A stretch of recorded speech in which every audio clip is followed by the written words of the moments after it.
YouTube channel education निकेतन। आज की इस वीडियो में हम 66वीं बीपीएससी प्रारंभिक परीक्षा में पूछे गए उन प्रश्नों की चर्चा करेंगे जिसके उत्तर को लेकर विभिन्न कोचिंग संस्थानों में विवाद की स्थिति है, यानी कि उन प्रश्नों को उत्तर अलग अलग संस्थानों के द्वारा अलग अलग दिए जा रहे हैं। बहुत से यूट्यूब पे जो आंसर की उपलब्ध हैं उसमें भी उन प्रश्नों के उत्तर में विविधता है, एक मतता नहीं है। तो उन प्रश्नों को हम एक बार देख लेते हैं और देखते हैं कि आखिर एक्चुअल स्थिति उसकी क्या होनी चाहिए। इन प्रश्नों के बारे में आपके पास भी अगर कुछ सूचना है, अथेंटिक सूचना है, सोर्स है, तो उसको कमेंट में जरूर कोट करें, सोर्स जरूर लिखें। प्रश्न है, what is the percentage of all types of forest areas to the total geographical area of Bihar state.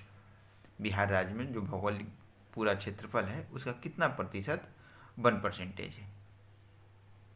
अब बहुत से संस्थानों के द्वारा इस प्रश्न का उत्तर ए दिया जा रहा है 7.27, जबकि आप जो इस बार Indian state forest survey report है 2019 की, उसे आप देखेंगे तो ये 7.67 है। उसकी आधिकारिक वेबसाइट से मैंने उस पीडीएफ को डाउनलोड करके आपके लिए साझा कर रहा हूँ।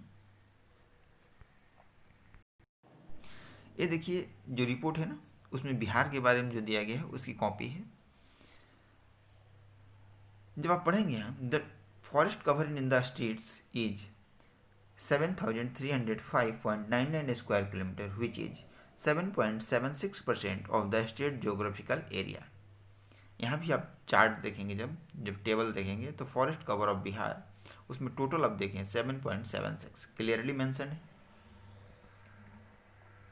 रिपोर्ट में 7.76 क्लियरली मेंशन है, तो फिर नियरेस्ट जाने का तो कोई मतलब नहीं बनता है कि 7.27 नियरेस्ट है तो इसका आंसर ये हो जाएगा। जब आपके पास ई ऑप्शन उपलब्ध है तो, और बीपीएससी ई ऑप्शन को इतनी गंभीरता से लेता है, आप जब प्रीवियस देख चुके हैं कि कम से कम 10 से 12 आंसर बीपीएससी ई देता है, तो इसके बाद भी एक की ओर जाना मुझे नहीं लगता कि तार्किक है। आप अपने विचार दें।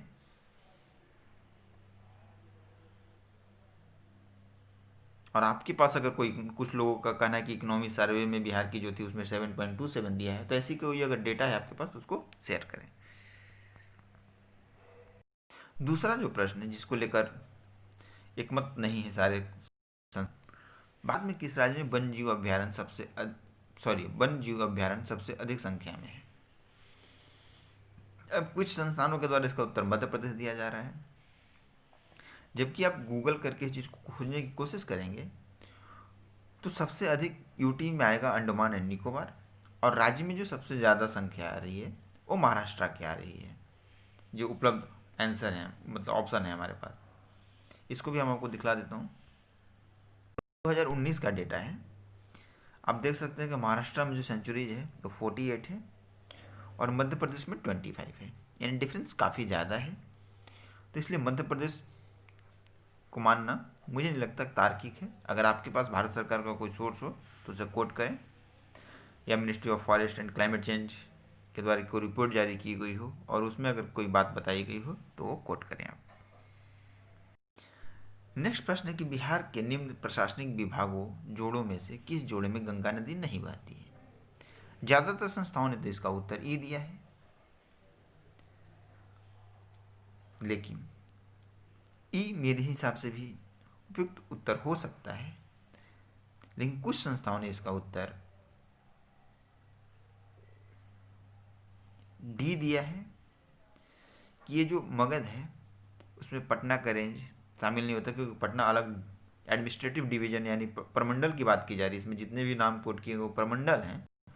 और कोसी में भी गंगा नदी नहीं बहती है, कोसी आकर आगे, तो उस हिसाब से कुछ संस्थाएं इसका उत्तर डी दे रहे हैं। अब देख लेंगे इस प्रश्न को भी। निम्न में से कौन सा राज्य भारत में सर्वाधिक सौर ऊर्जा का उत्पादन। इसमें ज़्यादातर संस्थानों ने उत्तर दिया है कर्नाटक, लेकिन एक दो संस्थानों ने उत्तर दिया है राजस्थान। ये पुराने डेटा के अनुसार जो लोग गए हैं वो राजस्थान उन्होंने दिया है, लेकिन जो नई डेटा है उसके अनुसार कर्नाटक जो है नंबर 1 पे है। ठीक है, सौर ऊर्जा के क्षेत्र में। फिर भी आप खुद से जो मैं प्रश्न साझा कर रहा हूँ ना, आपको एक लिस्ट दे रहा हूँ, उन प्रश्नों पर आप R&D कीजिए, 1-2 दिन एग्जाम देकर आए हैं उसकी खुमारी निकालिए, रिसर्च कीजिए। इसके बाद आराम से कट ऑफ की भी वीडियो मैंने अपलोड कर दी है, उस रेंज में अगर कट ऑफ बन रहा है तो 1-2 दिन मौज लेने के बाद मुख्य परीक्षा की तैयारी में लग जाइए।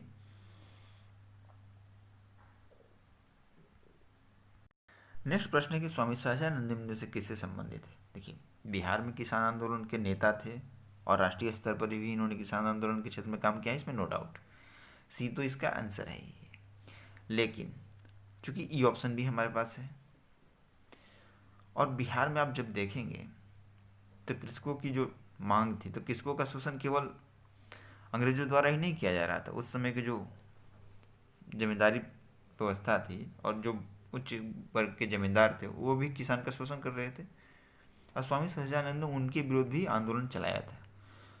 तो बिहार में जातीय आंदोलन भी एक ऑप्शन दिया हुआ है, तो इसलिए ई ऑप्शन पे भी आप सर्च करें। और अगर आपको उस तरीके का कोई मटेरियल एनसीईआरटी या बिहार के कोई टेक्स्ट बुक में मिलता है तो उसे साझा करें।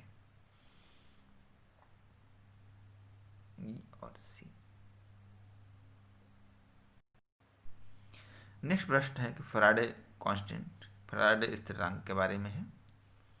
ज़्यादातर संस्थानों ने इसका उत्तर डी दिया है, मेरे हिसाब से इसका उत्तर डी ही होना चाहिए। लेकिन कुछ संस्थानों का कहना है कि इलेक्ट्रोलाइट की मात्रा पर भी निर्भर करता है, ये स्टेटमेंट भी राइट है, इस कारण इसका आंसर ई होना चाहिए।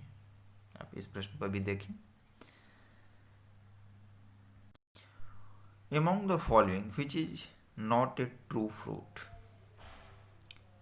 वैसे तो आप एप्पल के बारे में डैम श्योर हो कि इसको फाल्स फ्रूट कहा जाता है, लेकिन डेट को लेकर, खजूर को लेकर कि ये भी फाल्स फ्रूट है, कुछ आंसर की जो अपलोड की गई है उसमें इसका आंसर ई बताया गया है। ठीक है, इसे आप एक बार देख लें। वैसे मेरे अकॉर्डिंग इसका उत्तर ए ही अप्रोप्रिएट है, एप्पल। फिर भी इस क्वेश्चन को आप एक बार देखें। इसके बाद एक भारतीय अर्थव्यवस्था से प्रश्न है कि भारत में खाद्य प्रबंधन का निम्न में से कौन सा उद्देश्य नहीं है। तो जो फूड मैनेजमेंट है उसका उद्देश्य क्या नहीं है, इसका उत्तर डी मैक्सिमम संस्थानों ने दिया है। ठीक है, लेकिन आप 1-2 रिपोर्ट देखेंगे तो उसमें खदानों का निर्यात के बारे में भी फूड मैनेजमेंट में जिक्र किया गया है। तो इस फैक्टर को भी आप कंसिडर करें, अगर कहीं मिलता है सोर्स कुछ तो इसमें आप साझा करें। ये रही उन प्रश्नों की सूची जिनके उत्तर को लेकर विभिन्न संस्थाओं में विवाद की स्थिति बनी हुई है। आपके लिए 1-2 दिन आराम का है, आराम कीजिए। इसके बाद हम 66 बीपीएससी मुख्य परीक्षा को लेकर कार्यक्रम शुरू करेंगे। इसमें सबसे पहले हम 65वीं बीपीएससी की जो मुख्य परीक्षा भी संपन्न हुई है उसके मॉडल उत्तर आपके साथ साझा करेंगे। उसकी कड़ी में सबसे पहले हम एस्टेट एनजीएस पेपर 1 के जो उत्तर है उसका विस्तार से